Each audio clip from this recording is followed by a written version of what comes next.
যে মুক্তিযোদ্ধারা ৭২-৭২ পর থেকে বিভিন্ন কারণে, আমি ঐতিহাসিক দিকে যাবো না, আপনারা জেনে নেবেন আর এবং আপনারা জানেন, একটা অবহেলিত, একটা অবাঞ্ছিত, একটা উপেক্ষিত গোষ্ঠী,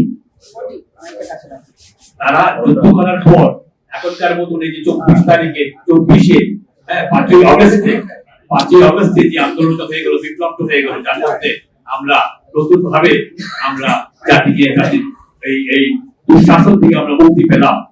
তাদের তো সনদ আছে, তাদেরকে সরকারে নেওয়া হয়েছে, তাদেরকে মন্ত্রী বানানো হয়েছে, তাদেরকে দেশ পরিচালনা নেওয়া হয়েছে। আমরা কিন্তু মুক্তিযোদ্ধার ৭১ সালে দেশ স্বাধীন করে আমরা জাতিকে একটা দেশ উপহার দিলাম, একটা পতাকা উপহার দিলাম। আমাদের কিন্তু এর কোনো দাবি ছিল না। সরকার বলেছে যে এদেরকে দেখে রাখা হবে, যারা আহত হয়েছে, যারা শহীদ হয়েছে, তাদের পরিবারকে দেখে রাখা হবে, তারা দেখবে। আমাদেরকে কেউ দেখেনি। মুক্তিযোদ্ধারা তখনও ছিল রাস্তায়, এখনো আছে রাস্তায়। মুক্তিযোদ্ধা যারা, তাদের মধ্যে ৯৫ ভাগ ছিল, আমি যে প্রজন্মকে বলছি যে ৯৫ ভাগ ছিল তৃণমূল থেকে উঠে আসা, রিক্সাওয়ালা, মুচি, শ্রমিক, কৃষক, এরা সব মুক্তিযুদ্ধ করেছিল। তারা মনে করেছিল তারা একটা স্বাধীন দেশ পাবে, স্বাধীন দেশ পেলে তাদের সামাজিক উন্নতি হবে, একটা সাম্য আসবে দেশের মধ্যে। কিন্তু কিছুই আসেনি। আপনারা জানেন যে আওয়ামী লীগ মুক্তিযুদ্ধ না করে, আমি একটা মুক্তিযোদ্ধা আপনাদের সামনে কথা বলছি, আমার ৭২ বছর বয়স, আমি 72 years old। আমার বড় ভাই শহীদ হয়েছে শহীদ আশরাফুল আমার বীরত্ব। আমার বাবাকে আমার জন্য ধরে নিয়ে গিয়ে অনেক টর্চার করেছে আমার জন্য। আমি কথা বলছি কেন, যে কিছুদিন পরে আপনারা আর আমার যে ভাইরা আছে, আমার মুক্তিযোদ্ধারা, তাদেরকে আর পাবেন না জিজ্ঞাসা করবার জন্য।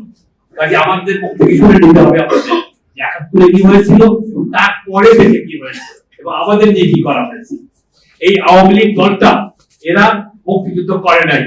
আমার ৯ মাসের মুক্তিযুদ্ধে আমি একটা আওয়ামী লীগকে দেখি নাই যে অস্ত্র হাতে যুদ্ধ করেছে।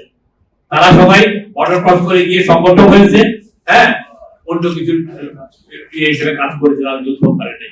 তারা যুদ্ধে লিপ্ত ছিল না, যুদ্ধ চায়ও নাই।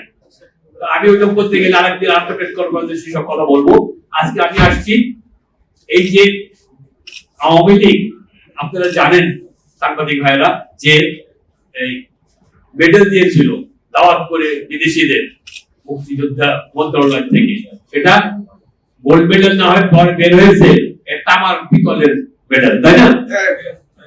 এই যে শেখ হাসিনা, এই স্বৈরাচারী শেখ হাসিনা, সে যে ইয়েগুলো দিয়েছে, বাড়ি ঘরগুলো দিয়েছে, সেই কয়েকদিন পরে বাড়ির মধ্যে ফাটল করেছে, দিয়ে তারা খালি ফটো অপরচুনিটি দিয়েছে।